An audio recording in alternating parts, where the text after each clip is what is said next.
Hello बच्चों, मैं सुदेश उपस्थित हूँ।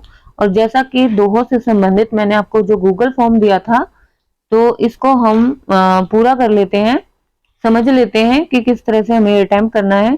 देखो क्या दिया हुआ है इन्होंने कि रहीमन धागा प्रेम का मत तोड़ो चटकाए, टूटे से फिर ना मिले, मिले गांठ पर जाए। ठीक है, हमें इस पे रिलेटेड जो ये क्वेश्चन दिए हुए हैं इनके हमें आंसर करने हैं। ठीक है, तो पहला क्वेश्चन पढ़ लेते हैं। पहला क्वेश्चन है, प्रेम रूपी धागा जुड़ जाने पर क्या होता है? कौन सा कथन असत्य है?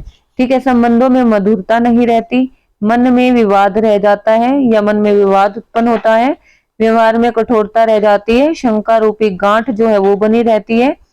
ठीक है, तो हमारा कौन सा जो ऑप्शन है वो हमारा असत्य है, गलत है, जो वो बताना है।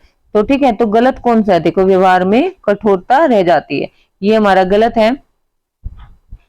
कवि किस धागे को न तोड़ने के लिए कहते हैं? रेशमी, टूटा हुआ या प्रेम रूपी धागा? तो कौन सा आएगा इसमें? प्रेम रूपी धागा। ठीक है, अगला है, प्रेम का धागा टूटने पर क्या होता है? ठीक है, प्रेम का धागा टूटने पर क्या होता है? जुड़ता नहीं है, गांठ पड़ जाती है, पहले जैसा नहीं रहता या टूटा ही रह जाता है। तो क्या आएगा हमारा राइट ऑप्शन कि गांठ पड़ जाती है। ठीक है, अगला है, धागा प्रेम का में कौन सा अलंकार है? तो इसमें हमारा रूपक अलंकार है कि प्रेम रूपी धागा। ठीक है, तो रूपक अलंकार है हमारा यहाँ पर। अगला है दोहा, रहीमन निजमन की बिठा मन ही राखो गोए, सुनी अठिलही लोग सब बाटे न लही कोई। प्रस्तुत दोहे की भाषा आप सबको पता है, इस दोहे की भाषा कौन सी है? ब्रज भाषा है। कवि का दुख के बारे में क्या मत है? सही कथन लिखिए। छिपाकर रखना चाहिए, प्रकट करना चाहिए, मन में रखना चाहिए, मित्र को बता देना चाहिए।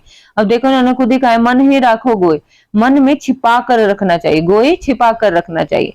ठीक है, तो राइट ऑप्शन क्या होगा? छिपा कर रखना चाहिए। रहीमन मन की व्यथा को छिपाने के लिए क्यों कहते हैं? क्यों कहते हैं देख लेते हैं।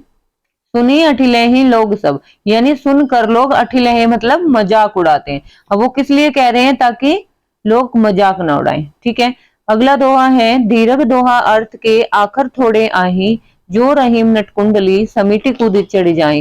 किसके दृष्टांत के द्वारा बात स्पष्ट की गई है? तो कौन सा एग्जाम्पल दिया? इसमें नट का एग्जाम्पल दिया गया है।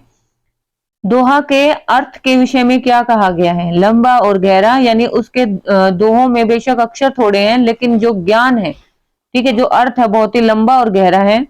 आखिर थोड़े से क्या अभिप्राय है? थोड़े अक्षरों से क्या अभिप्राय है? थोड़े अक्षर वाला, अक्षरों से युक्त, थोड़े अक्षर या गिने चुने शब्दों से युक्त। अब देखो, अक्षर थोड़े से तो अभिप्राय पूछ रहा है, तो थोड़े अक्षर नहीं होगा, इसका राइट ऑप्शन क्या होगा? गिने चुने शब्दों से युक्त होगा। ठीक है, अब इसको सबमिट कर देते हैं। देखो, ये हमारा राइट आंसर है 20/20, यानी हमारे 10 क्वेश्चन थे इसमें 2 मार्क्स के। तो इस तरह से हमें ये अटेम्प्ट करना है। देखो, ये हमारे यहाँ पर आंसर भी शो हो रहे हैं।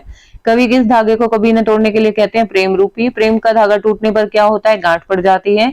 धागा प्रेम का में अलंकार है, रूपक अलंकार। प्रेम रूपी धागा जुड़ जाने पर क्या होता है? कौन सा कथन असत्य है वो बताना था। व्यवहार में कठोरता रह जाती है। कवि का दुख के बारे में क्या मत है? सही कथन लिखिए, तो छिपा कर रखना चाहिए, राइट आंसर होगा हमारा इसका। रहीम मन की व्यथा को छिपाने के लिए क्यों कहते हैं? ताकि लोग मजाक ना उड़ाएं। प्रस्तुत दोहे की भाषा ब्रज भाषा है।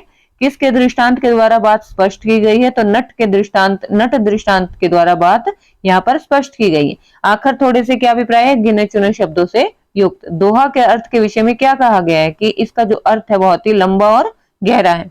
ठीक है, इस तरह से हमने जो प्रश्न है उनका आंसर हमें देना है।